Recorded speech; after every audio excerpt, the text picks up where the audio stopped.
기도하심으로 오늘 예배를 드리겠습니다.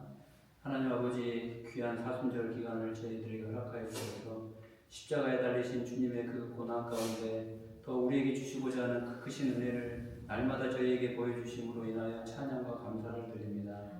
아버지 하나님, 이 시간 저희들이 하나님 앞에 정말 찬양과 기도와 예배를 올려드릴 때에 성령 하나님, 우리의 마음을 이 시간 받아주시옵소서. 예수님의 이름으로 간절히 기도합니다. 갈보리 십자가에 찬양드리겠습니다.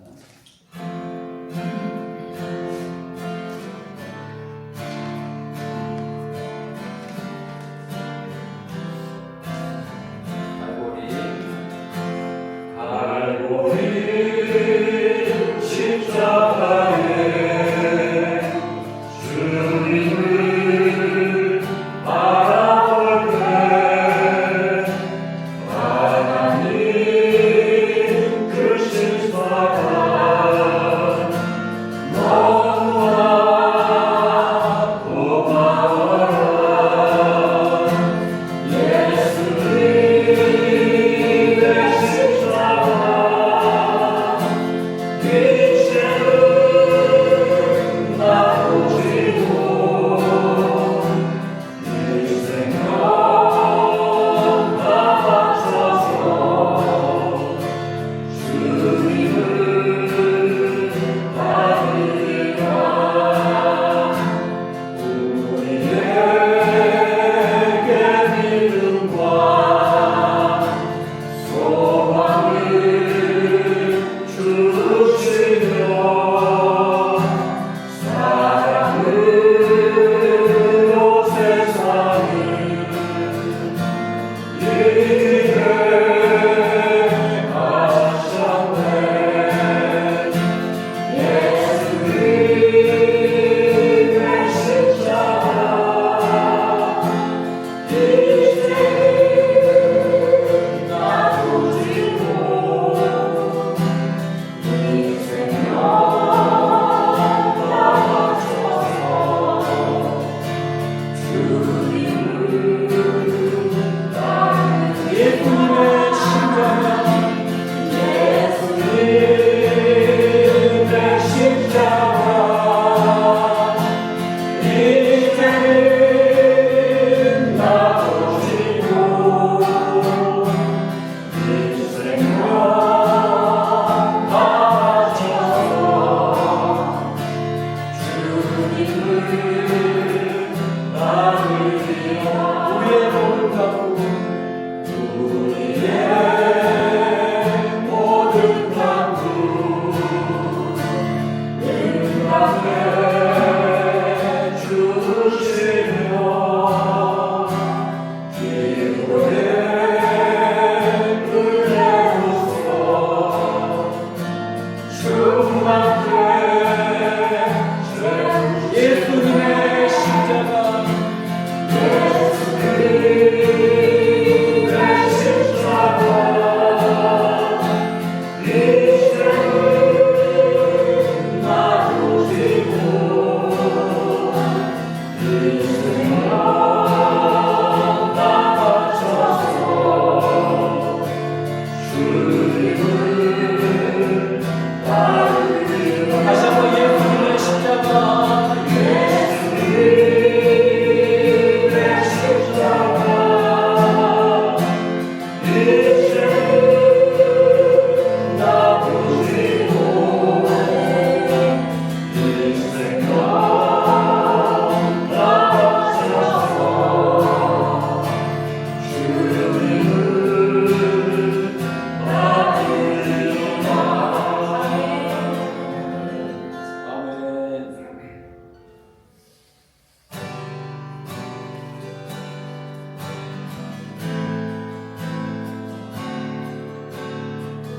주님 제 마음이 주님 제 마음이 너무 그래서 주님을 볼 수 없습니다. 이 땅에 속하여 이 땅만 보다가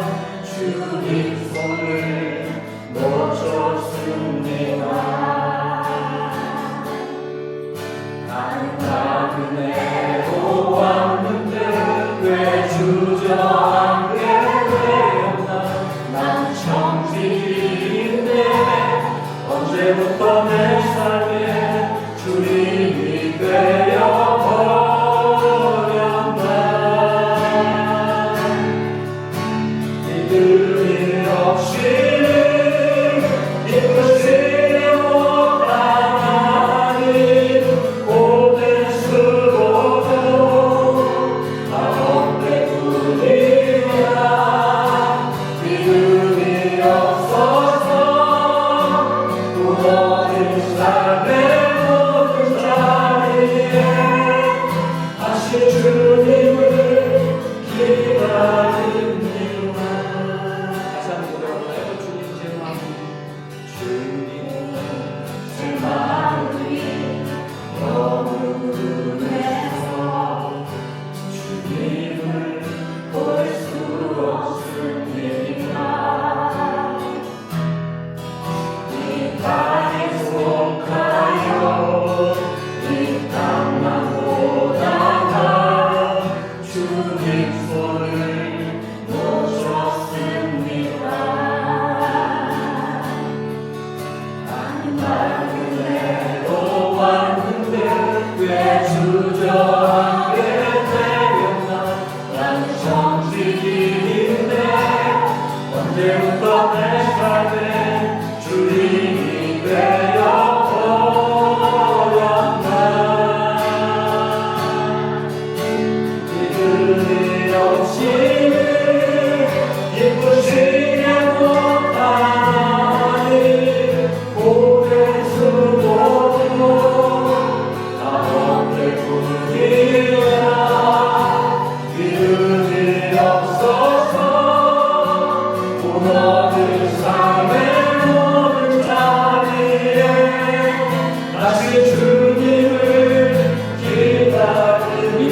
아버지, 사순절의 깊은 은혜가 흐르는 귀한 주님의 날에 우리를 거룩한 예배의 자리로 불러주심에 감사합니다.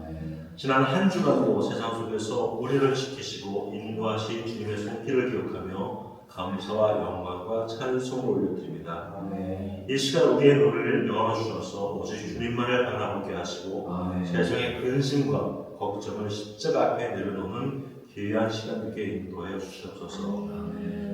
국민의 주님, 우리는 때때로 내 열심이 곧 믿음이라 착각하며 살았습니다. 내가 앞장서서 길을 만들고 내 선함의 기준이 하나님 말씀보다 앞설 때도 있었음을 고백합니다. 이 시간 말씀을 통하여 우리의 믿음이 내 안에 결단해서 솟아나는 것이 아니라 주님이 먼저 베푸신 주님 주신 은혜의 선물임을 깨닫는 귀한 시간 되도록 역사하여 주시옵소서. 늘 주님의 뜻대로 살겠노라 고백하면서도 때로는 주님보다 세상을 더 사랑하고 내 생각과 욕심을 앞세웠던 우리 신앙을 회개하는 예배 시간 되도록 은혜 베풀어 주시옵소서.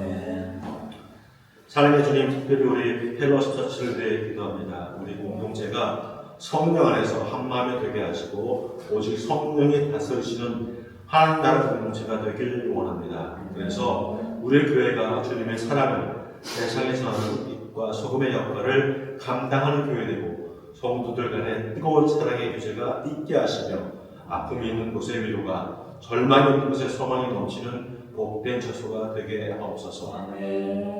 특별히 펠로시 처치의 모든 가정이 믿음 위에 든든히 서게 하시고 자녀들이 주님의 꿈을 품고 성장하는 은혜를 허락하여 주시옵소서. 이제 말씀을 기다립니다. 오늘 귀한 생명의 말씀을 선포하실 김성현 목사님께 성령의 기름 부으심을 더하여 주시옵소서. 전해지는 말씀을 통해 우리의 굳어진 마음이 녹아내리고 주님의 세밀한 음성을 듣는 시간이 되게 하옵소서. 그 말씀이 우리 삶의 이정표가 되어 일주일의 삶을 승리하며 살아가게 하옵소서. 예배의 모든 수소를 주님께 의탁하며 우리를 주에서 구원하신 예수 그리스도의 이름으로 간절히 기도드립니다. 아멘. 감사합니다. 오늘 저희들에게 주시는 하나님의 말씀은 사도행전 5장 1절에서 11절 말씀입니다. 사도행전 5장 1절에서 11절. 제가 가지고 있는 성경으로 194쪽입니다. 사도행전 5장 1절로 11절입니다.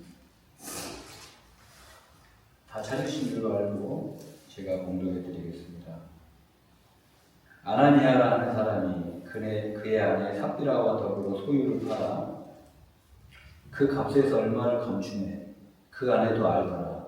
얼마만 가져다가 사도들의 발 앞에 두니 베드로가 이르되 아나니아야, 어찌하여 사탄이 내 마음에 가득하여 내가 성령을 속이고 땅값 얼마를 감추었느냐. 땅이 그대로 있을 때에는 내 땅이 아니며 한 후에도 내 마음대로 할 수가 없더냐. 어찌하여 이 일을 내 마음에 두었느냐. 사람에게 거짓말한 것이 아니라 하나님께로다. 아나니아가 이 말을 듣고 엎드려져 혼이 떠나니 이 일을 듣는 사람이 다 크게 두려워하더라. 젊은 사람들이 일어나 시신을 싸서 메고 나가 장사하니라. 3시간쯤 지나 그의 아내가 그 일어난 일을 알지 못하고 들어오니 베드로가 이르되 그 땅 판값이 이것뿐이냐 내게 말하라 하니 이르되 예 이것뿐이라 하더라. 베드로가 이르되 너희가 어찌 함께 꾀하여 주의 영을 시험하려 하느냐. 보라, 내 남편을 장사하고 오는 사람들의 발이 문 앞에 이르렀으니 또 너를 메어 내가리라 하니 곧 그가 베드로의 발 앞에 엎드려져 혼이 떠나는지라. 젊은 사람들이 들어와 죽은 것을 보고 메어다가 그의 남편 곁에 장사하니 온 교회와 이 일을 듣는 사람들이 다 크게 두려워하니라. 아멘. 우리는 지난 시간에 초대교회 성도들의 물질관에 대해서 살펴보았습니다. 그들은 자기들의 소유를 다 팔아 그 돈을 사도들의 발 아래에 내려놓았습니다.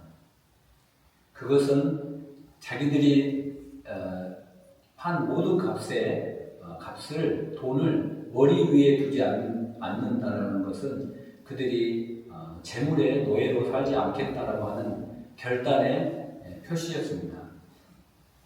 그리고 그들 중에는 아나니아와 삽비라라는 부부도 있었습니다.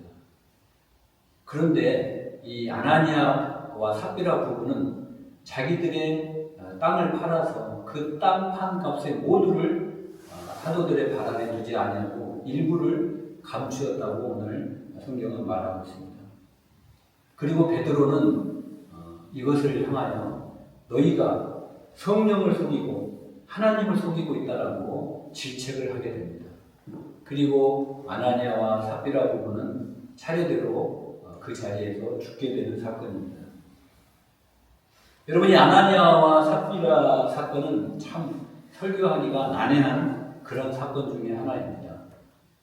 사실 이 아나니아와 삽비라 부부가 믿음이 없는 게 아니잖아요. 그죠?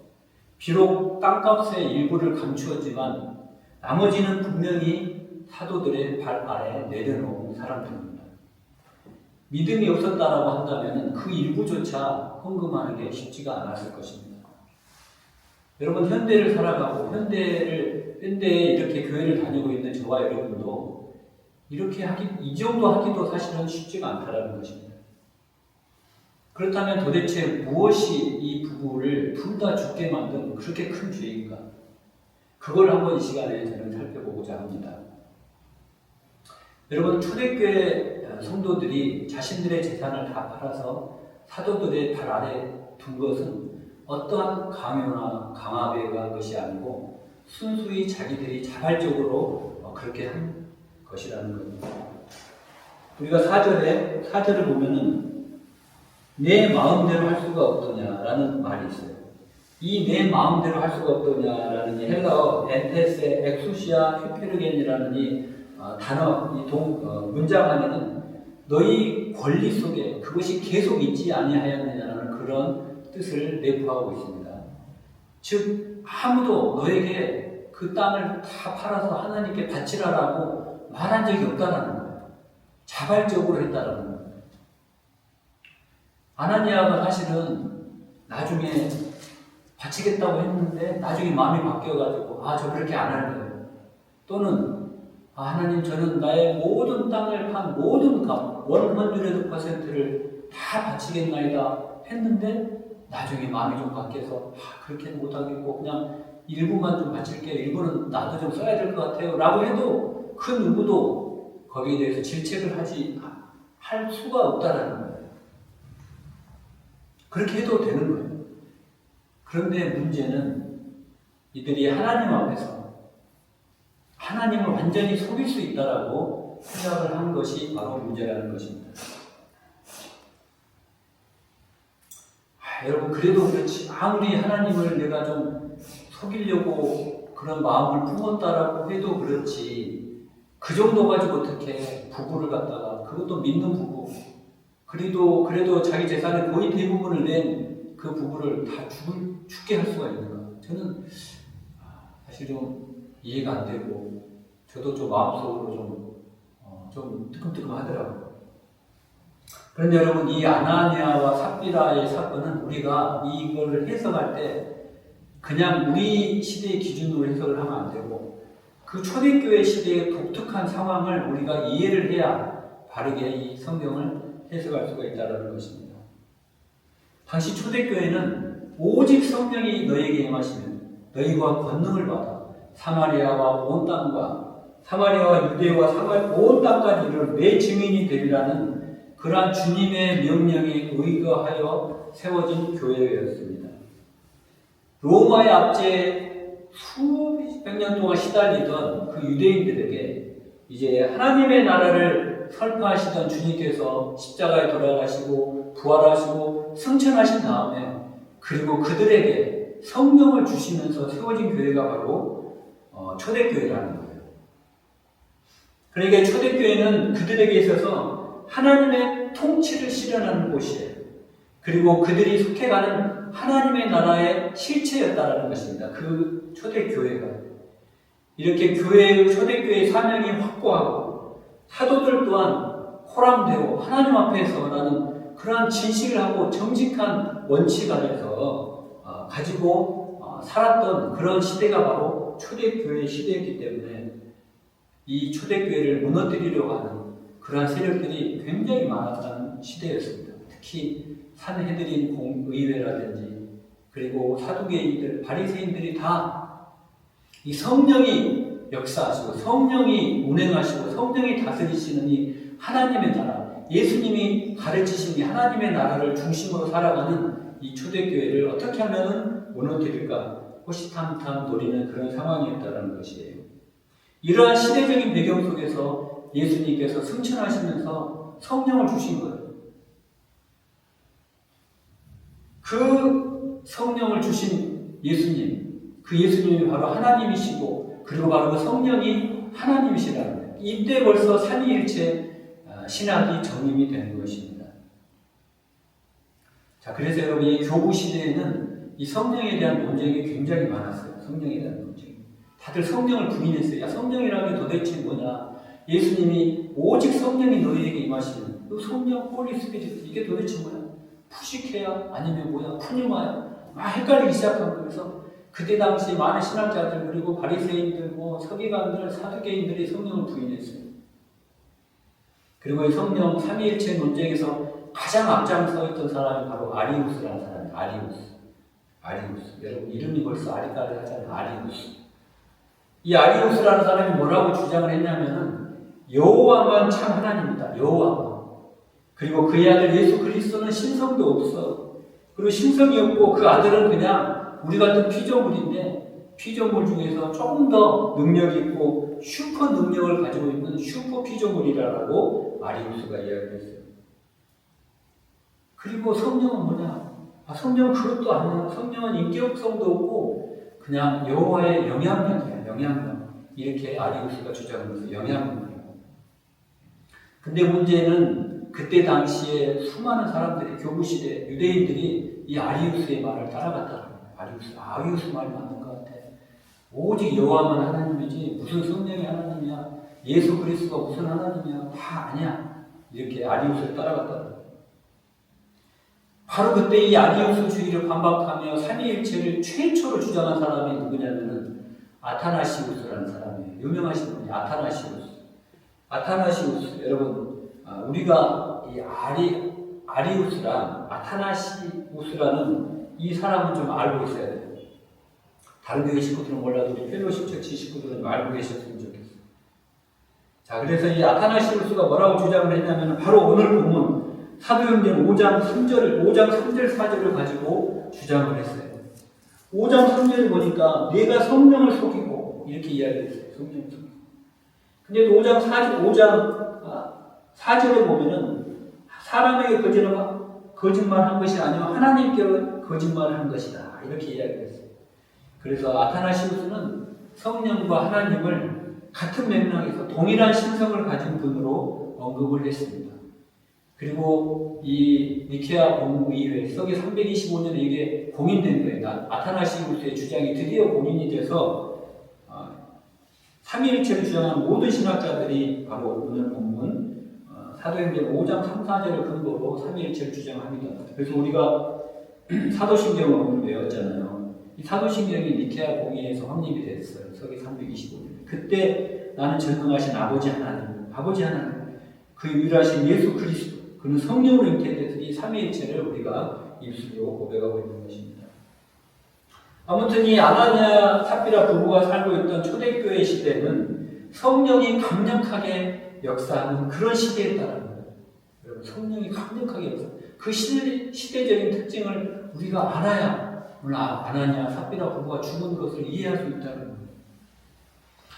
막 선교자가 나와요. 예수 믿는다고 하면 막 죽이고 사자밥이 되고 막 악한 영이 이렇게 역사하는데 예수님이 그 자기들의 이 주의 백성들을 두고 하늘로 승천하시는데 그냥 승천하시겠냐? 그래서 예수 그리스도께서 승천하시면서 이제 보혜사 성령, 너희를 도우는 보혜사 성령을 너희에게 주겠다. 그리고 너희가 성령이 임하시면 너희가 권능을 받고 이제 너희는 예수 그리스도를 증거하게 되리라는 말씀을 주시고 올라가시는 그런 시대라는 거예요. 또 사도들에게는 메시아권을 주셨어요. 메시아권. 그래서 오늘 본문을 보면 사도들이 기도하면 죽은 자가 일어나고 병든 자가 병이 고쳐지고 그리고 오늘 본문에는 읽지 않았지만 그 뒤에 15절을 보시면은 베드로가 지나갈 때 그의 그림자가 누구에게 덮이기만 해도 병든 자가 벌떡벌떡 일어났어요. 그런 성령의 시대, 사도의 시대입니다. 사도. 제가 만약에 김성희 목사가 지나가는데 제 그림자가 누구에게 살짝 스치기만 해도 병이 나아보세요. 이 펠로시처치가 차고 넘칠 거예요. 그런데 여러분, 그 시대는 사도 시대이다. 사도 시대. 성령 시대에 따라 성령 시대.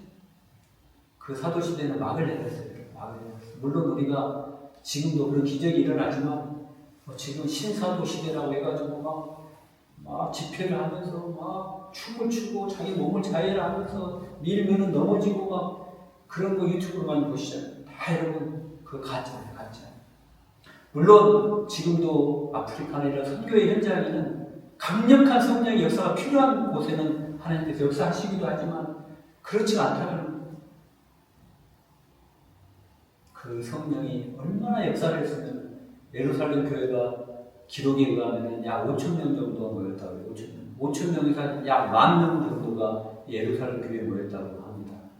그런데 그 예루살렘 교회가 그때 당시 예루살렘 시라는 시의 전체 인구가 약 10만 명 정도였어요. 10만 명. 그러니까 그 중에 10,000명이 모였으니 10분의 1이 예루살렘 교회에 모인 거예요. 성령이 역사하지 않고는 결코 가능한 일이 아니에요. 오늘 12절, 오늘 읽지 않았지만 12절을 보면은 사도들이 손만 얹으면 이적이 일어나고 기사가 일어나니까 사람들이 다 마음을 같이하여 한 마음이 됐다는 거예요. 마음을 같이하여 한 마음이 됐어요. 이렇게 성령의 역사하고 많은 이 주의 백성들이 초대교회 안에서 하나님의 통치, 성령의 통치를 받으며 이제 하나님의 나라를 경험하고 있는데 이런 중요한 시기에 코람되어 하나님 앞에서 정말 정직하게 살고자 하는 그런 시대에 아나니아 삽비라 부부가 작당을 하여 둘이 함께 공조를 해서 완전 범죄를 벌인 거예요. 완전 범죄를.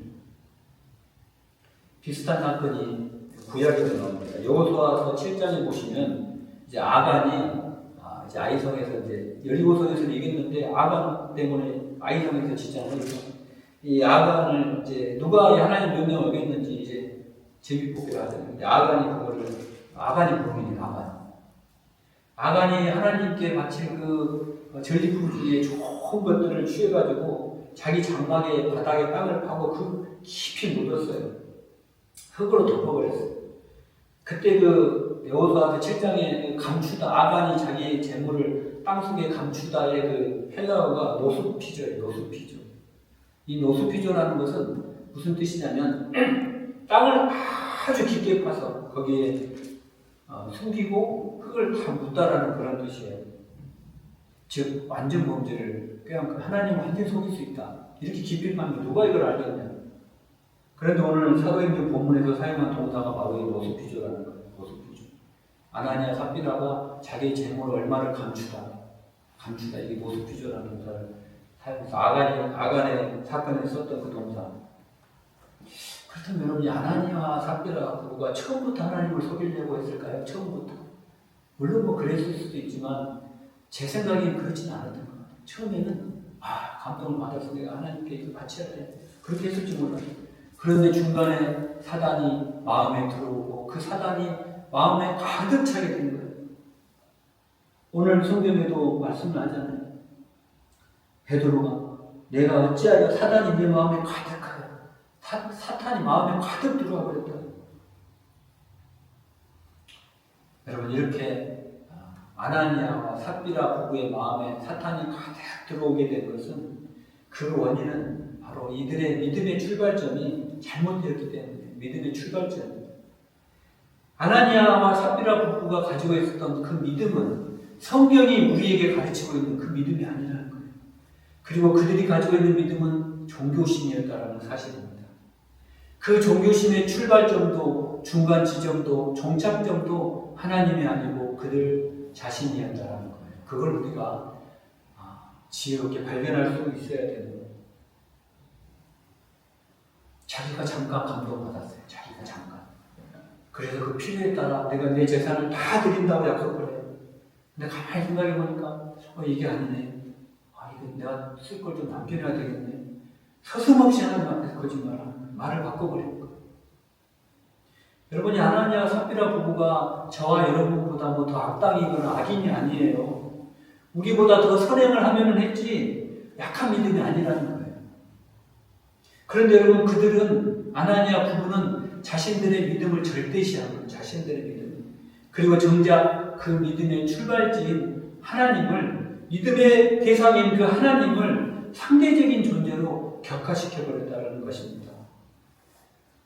중요한 건 우리가 여러분 저와 여러분이 믿음 생활하고 신앙 생활을 할 때에 매우 중요한 점 하나가 이 믿음의 주체가 누구냐라는 것을 깨닫는 거예요. 믿음의 주체가 누구냐. 성경은 믿음의 주체가 너희가 아니라 하나님이라는 것을 여러 군데에서 우리에게 말씀을 해주고 계세요. 믿음의 주체는 하나님이고 그 믿음을 주신 분도 하나님이고 그 믿음은 우리가 잘해서 우리가 잘나서 그 믿음을 가진 게 아니라 절대적인 일방적인 하나님의 은혜, 그레이스, 헤아릴 수 없는 은혜, 그냥 값없이 주신 그런 은혜라는 거예요. 나를 믿음의 길을 걸어가게 하신 분도 하나님이라는 거예요. 믿음의 주를 온전케 하신 분이 하나님이라는 거예요. 그런데 우리는 이 부르심의 주체인, 믿음의 주체인 하나님을 빼놓고 자꾸 믿음의 내용에만 집중을 하는 거예요. 믿음의 내용, 그 안에 컨텐츠에만. 주님 이게 선한 거잖아요. 이게 좋은 거잖아요. 자꾸 내 마음에 그런 감동이 있는데요. 좋은데요. 선한 일을 했는데 그게 하나님이 시킨 일이 아닐 수도 있다는 거예요. 여러분 사단도요 얼마든지 선한 일을 할 수 있어요. 아나니아 부부가 바로 그런 거예요. 종교생활도 하게 되고 알량한 정의감으로 뭔가 정의를 위해서 내가 싸우기도 하지만 그런데 그 내가 설정한 그 정의감과 내가 정한 그 선함의 기준에서 벗어나면은 하나님의 말씀이라도 노 할 수 있다는 거예요. 그리고 그렇게 나로부터 시작한 믿음을 통하여 사단은 우리로 하여금 하나님을 대적하게 만들 수도 있다는 거예요. 모세도 여러분 마찬가지예요. 모세도 하나님 저 가나안 땅에 들어가고 싶은데 알아. 내가 너에게 약속한 것도 가나안 땅이었잖아. 근데 모세야 여기까지만 하는 게 좋겠다. 멈춰 세우세요. 모세를. 약속하셨잖아요. 하나님. 약속을 이런 식으로 어기시면 내 광야 40년 생활 어떻게 되는 거예요? 모세야 이게 너에게 가장 좋겠다. 멈추는 게 이게 가장 베스트겠다. 근데 여러분 모세가 거기서 자기의 고집을 확 꺾어버려요. 하나님께 순종을 해요. 근데 만약 모세가 이스라엘 백성을 이끌고 죽을 고생을 해서 이제 가나안 땅 코앞에서 하나님 앞에서 하나님 제가 이렇게 이것도 하고 저것도 하고 다 했는데 제가 가나안 땅을 못 들어가다니 하고 만약에 항의를 했다면은 그 모세의 믿음의 주체는 하나님이 아니고 모세가 되거든요. 그런데 아나니아 부부는 그들의 믿음의 주체가 하나님이 아니라 자신들이었다라는 사실입니다. 그게 가장 큰 문제였고 그게 그들을 죽음으로 내몰 수밖에 없었던 그 성령의 역사하시는 그 특별한 그 시대에 죽을 수밖에 없었던 가장 큰 죄였다라는 사실입니다. 자신들이 좋아서 그냥 하나님의 뜻을 묻지도 않고 하나님께 마음을 드리지도 아니하고 자신들이 감동받아서 그냥 순간적인 감동으로 내가 하나님께 드리겠다라고 그 초대교회 성도들 앞에서 그럴싸하게 믿음으로 포장하고 싶어서 자기 땅, 판 모든 돈을 드리겠다고 약속했어요. 자기 의에 하나님이 그렇게 하라고 시킨 것도 아니에요. 그리고 그들의 마음 가운데 이제 사단이 가득 들어오게 되었어요. 여러분 우리도 마찬가지예요. 우리가 무슨 일을 계획하고 내가 이게 주의 일을 하겠다라고 실행할 때 이게 내가 생각한 내 기준에는 착한 일이구나 선한 일이구나 추진해야지 내가 생각하는 이 믿음의 기준에 딱 들어갔네 이거 하나님 기뻐하시구나 아닐 수도 있다는 거예요. 아닐 수도 있다는 거예요. 여러분 주님은 자족하시는 분이에요. 자족하시고 전지전능하시고 부족함이 없으신 스스로 만족하시는 자족하시는 분이에요. 돈이 필요한 게 아니에요. 아나니아와 삽비라 부부의 마음이 필요한 거예요. 마음이. 아나니아야 내가 그 마음으로 선택하고 마음으로 주님께 순종하고 그렇게 드렸다라면 돼. 너가 정말 주님 앞에 서 있니? 주님은 마음이 보시는 거예요.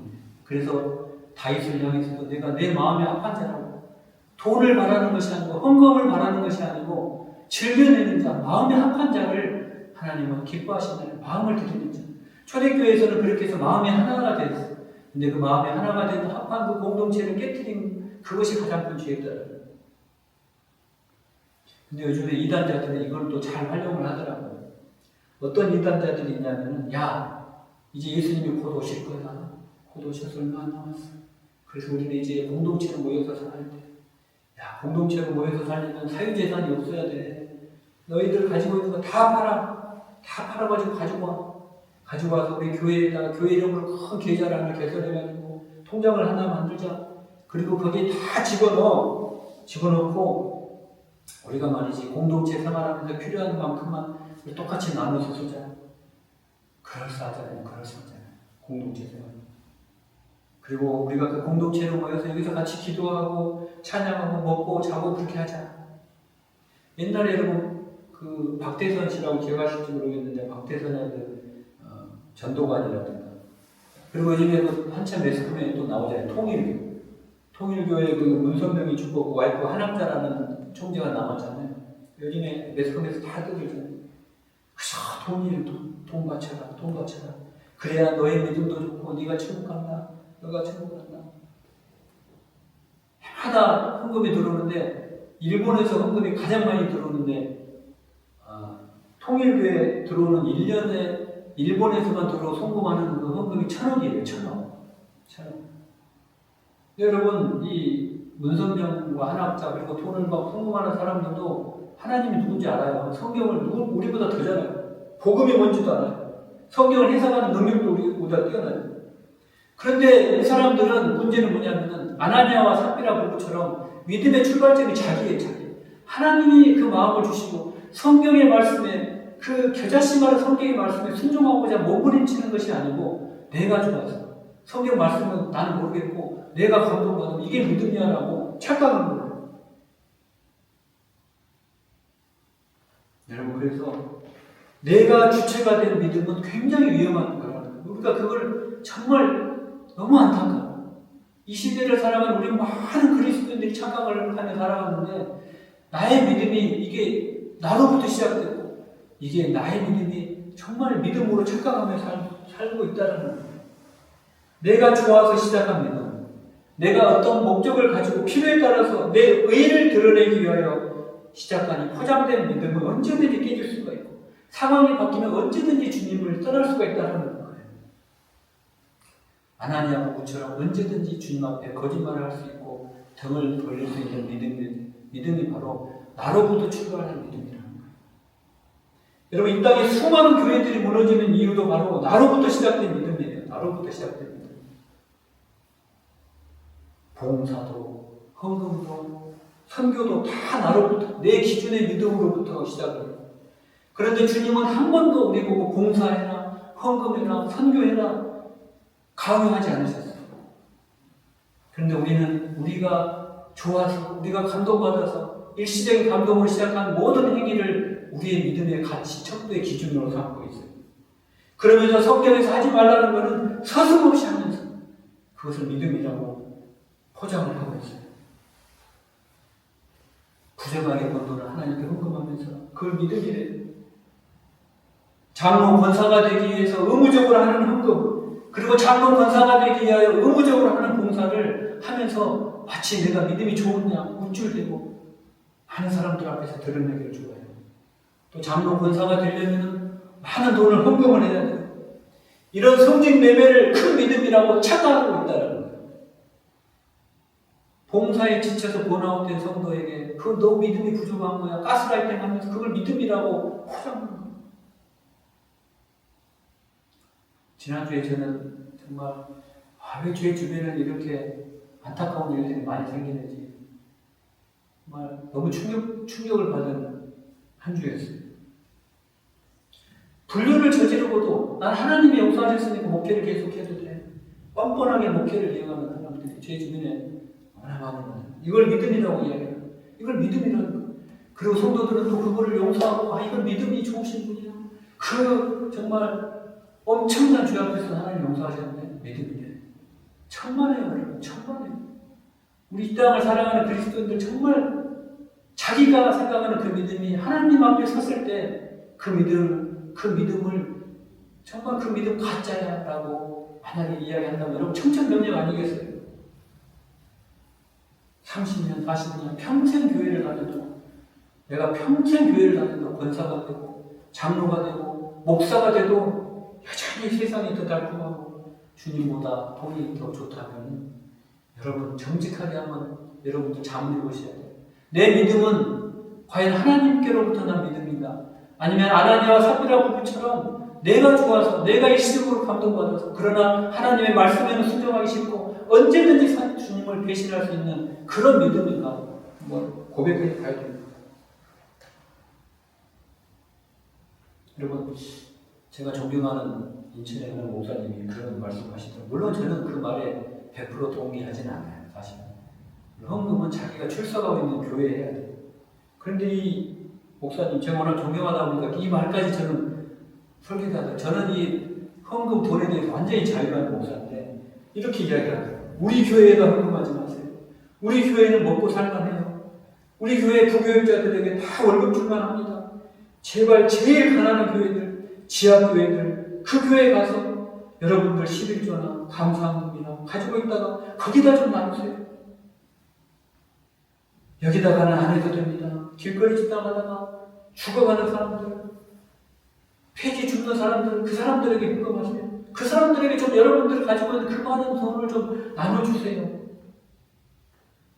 그런데 여러분, 얼마나 많은 큰 교회들이 주보에 11조 낸 사람들 다 이름 적어놓고, 감사하고 이름 명단 쫙 적어놓고, 거기에 이름이 없으면 기죽어하고, 이런 걸 믿음이라고 하고, 부산에 있는 모 대형교회는 교인들을 갖다가 헌금 많이 내는 교인들을 VIP, 더 많이 내는 교인을 VVIP로 나눠서 관리까지 하고.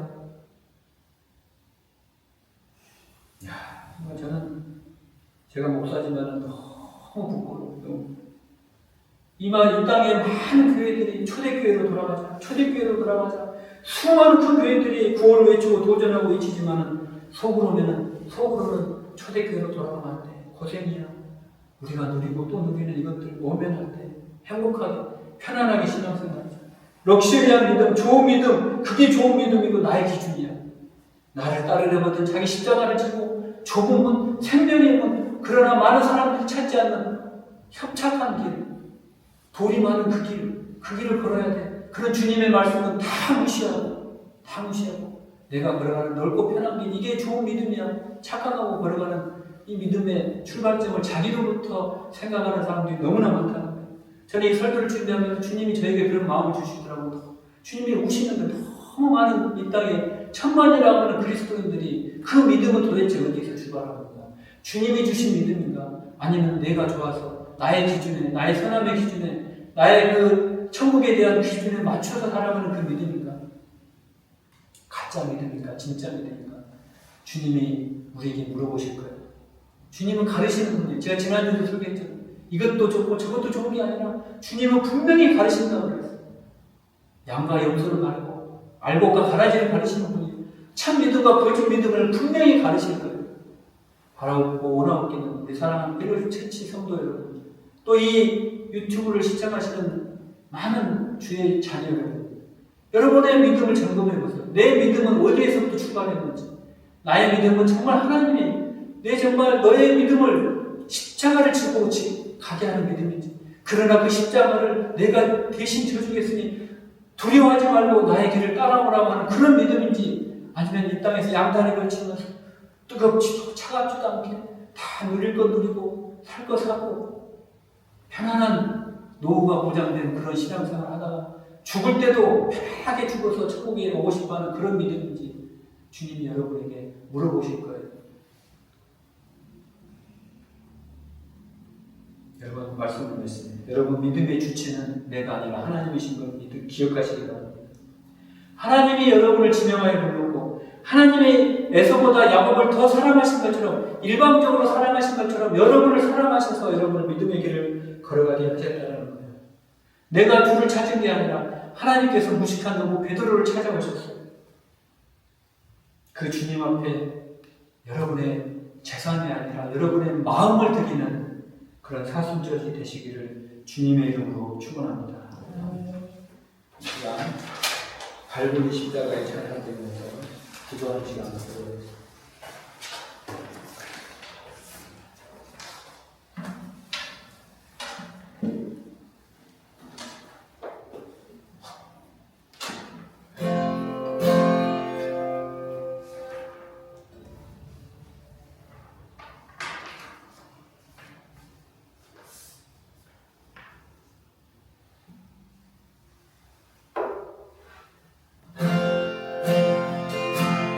아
고맙고 감사합니다. 아멘. 이 땅에 하나님께서 바라볼 때 하나님의 마음에 합한 자, 하나님께 마음을 드리는 자, 그런 자 가운데 저희들이 설 수 있도록 인도하여 주시옵소서. 아멘. 아버지 하나님, 특별히 우리가 이 사순절 기간을 보냅니다. 십자가에서 살이 뜯겨 정말 물과 피를 다 쏟으면서 우리를 구원하시기 위한 그 주님의 십자가의 사랑을 아버지 하나님 우리가 묵상하며 보내기를 원합니다. 아멘. 아버지 하나님, 특별히 사순절 기간 동안에 주님이 우리에게 주시고자 하는 그 믿음이 참으로 어떤 믿음인지를 우리가 깨닫고 우리가 경험하며 우리가 마음으로 느끼는 그러한 사순절이 되도록 인도하여 주시옵소서. 아멘. 아버지 하나님, 날마다 사도 바울처럼 매일 죽노라 고백한 것처럼 아버지 하나님, 우리가 우리 옛사람이 매일매일 죽어가는 그런 사순절 되도록 인도하여 주시옵소서. 아멘. 내 안에 예수 그리스도가 나를 대신하여 사랑하는 그런 사순절이 되도록 인도하여 주시옵소서. 아멘. 주님의 말씀에 순종하는 사순절 기간이 되도록 우리를 성령 하나님 도와주시고 우리를 다스려 주시옵소서. 아멘. 아버지 하나님, 귀한 헌금 드린 손길들 기억하여 주시옵소서. 아버지 하나님, 이 헌금이 그들의 정말 흘린 땀이요 피해오니 아버지 하나님, 이 헌금이 정말 하나님이 기뻐하시고 하나님이 정말 원하시고 하나님이 흘려보내기를 원하시는 곳에 적절하게 쓰여질 수 있도록 성령 하나님 역사하여 주시옵소서. 아멘. 특별히 그들의 떡반죽 그릇이 마르지 않도록 도와주시고 더 많은 것으로 인하여 하나님 축복받을 수 있도록, 그리고 더 많은 것을 인하여 하나님께 드릴 수 있는 그런 아버지 하나님 경제적인 여유도 하나님 허락하여 주시옵소서. 그것들로 인하여 오직 나의 삶의 주인이 하나님이심을 날마다 경험하는 우리 펠로십 처치 공동체 되도록 인도하여 주시옵소서. 아멘.